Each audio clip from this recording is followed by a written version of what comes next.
So this was not the start to my morning that I wanted. It's kind of funny, we're talking about other cars, and all of a sudden my car throws a transmission light and then says the tire pressure light's on, even though my tire pressure's fine. And then what happens, I pull over to, I thought maybe it's just one of those other issues again. Maybe it's just not working or something is just happening with the fucking ECU. Maybe it's misreading or something. Come to find out, I see the fucking engine light is on this time. That's not good. I pull over, I turn the car off, and I turn it back on again to see if hopefully it fucking resets it. Car starts bouncing back and forth, and then I fucking take off, basically, and the car's not shifting at all.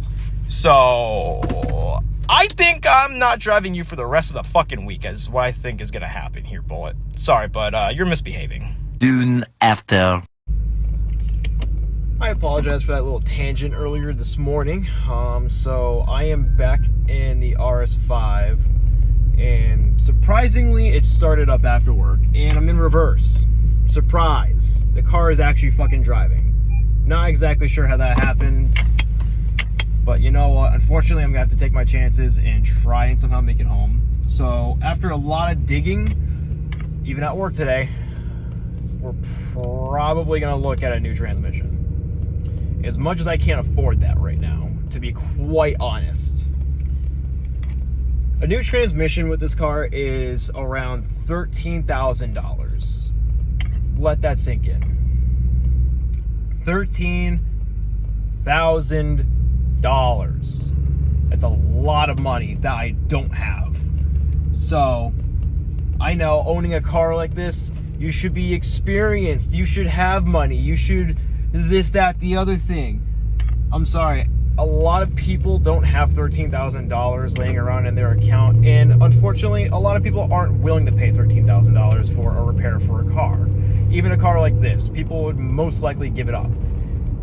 Me, I don't know what I'm going to do with the car right now. I don't know if it's going to go to a shop.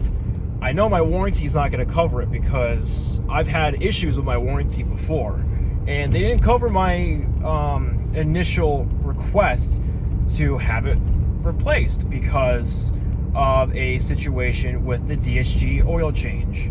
So here's a little bit of a rundown with the DSG oil that's going on in my car right now. That's kind of putting me in a fucked situation. Excuse my language. So what's going on, the owner before me did not service the DSG. Mind you, I bought this car at about 88,000 miles. And I got the 90,000 mile checkup. And around, I want to say 91,000 miles, I figured, you know what, let's go ahead and do a DSG oil change. I go to a shop, I won't name them, I don't want to batter them or anything, but come to think of it today, I go back in my documents, and I remember that day very, very specifically because they quoted me $180 for the DSG change, quote. Come to think of it, a DSG oil change usually costs $400, maybe $600, depends on where you go. And that had me thinking. I was like, something's not right here. Come to find out, it was an oil change. So we got two things going on here. The owner before me didn't do the DSG change, and the shop did not do the DSG change either.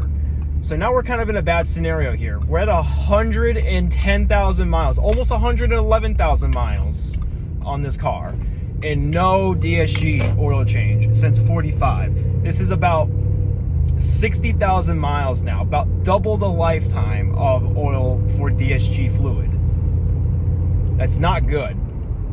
So now, unfortunately, I don't know if it's going to be a new DSG gearbox. Probably not. It's probably going to be a new transmission like I had mentioned before.